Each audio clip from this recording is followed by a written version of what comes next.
আসসালামু আলাইকুম।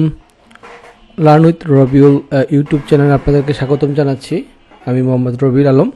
তো আজকে আমরা একটা ওয়ার্ডপ্রেসের ইরোর নিয়ে আমরা ইস্যুটা দেখব। এটা বেসিক্যালি আমার একটা ক্লায়েন্টের ওয়েবসাইট। তো তার রিসেন্টলি তার ওয়েবসাইটে যে কোনো একটা ইস্যুর কারণে, প্লাগইন বা থিমের ইস্যুর কারণে তার একটা আসলে ইরোর এসেছে। তো এই ইরোরগুলো আসলে এমন একটা ইরোর, এগুলো চাইলে আসলে ওয়ার্ডপ্রেস লগ ইন করে ইস্যুটা ফিক্স করা যায় না। কারণ হলো এটা কোড লেভেলে, প্লাগইন বা থিম লেভেলের যে কোনো একটা ইস্যু হয়েছে। তা এর কারণে আপনি এটা সাইডে লাইভ থেকে কোনো কিছু করতে পারবেন না। তো এইটা ইস্যু ফিক্স করার জন্য বেসিক্যালিভাবে আপনাকে সি প্যানেলের অ্যাক্সেস থাকতে হবে। সি প্যানেলে গিয়ে আপনার লগ ইন করে কাজ করতে হবে। তো অলরেডি কিন্তু আমি এখানে সি প্যানেল লগ ইন করেছি। সি প্যানেল লগ ইন করে আমরা এই ইস্যুটা আসলে কোথায় হয়েছে সেটাকে চেক করার জন্য প্রথমে আমরা সি প্যানেলে ফাইল ম্যানেজারে যাব। ফাইল ম্যানেজার ছিল, ফাইল ম্যানেজারের ভিতরে যে পাবলিক যে HTML আছে, এটার ভিতরে বেসিক্যালি ওয়েবসাইটগুলো থাকে। যেহেতু এখানে ক্লায়েন্টের আরও অনেকটা সাইট আছে, তো এইখানে তার সাইটটা আছে।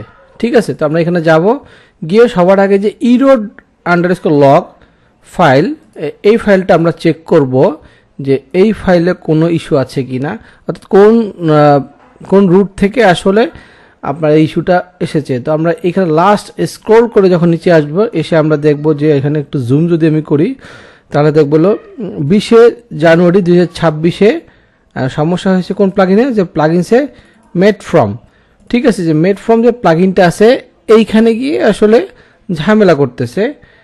এর কারণে হয়তো বা ইরোরটা আসতে পারে। তো আমরা এখানে সর্বপ্রথম আমরা WP কন্টেন্টে চলে গেলাম, গিয়ে প্লাগইনসে চলে গেলাম।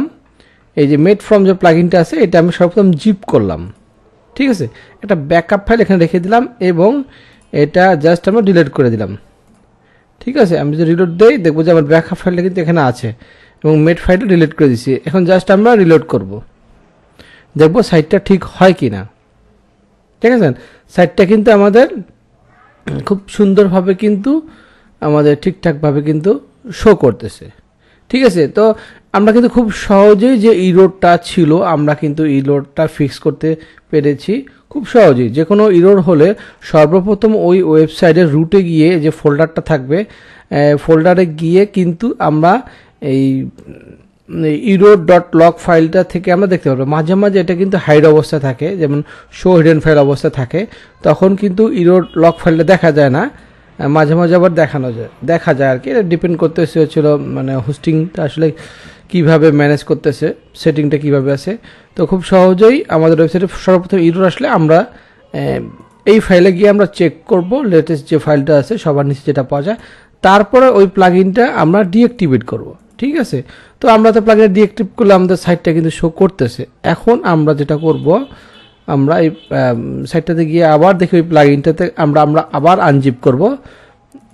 এই যে আবার আনজিপ করলাম, আবার রিলোড করলাম, আবার এই প্লাগইনটা কিন্তু আমরা এখানেই আমার আগের জায়গাতে কিন্তু আবার এক্সট্র্যাক্ট করলাম। এখন যদি আমরা রিলোড দিয়ে দেখি কোনো ইরোর আসে কিনা, এখনও কিন্তু সেম ইরোর আসে।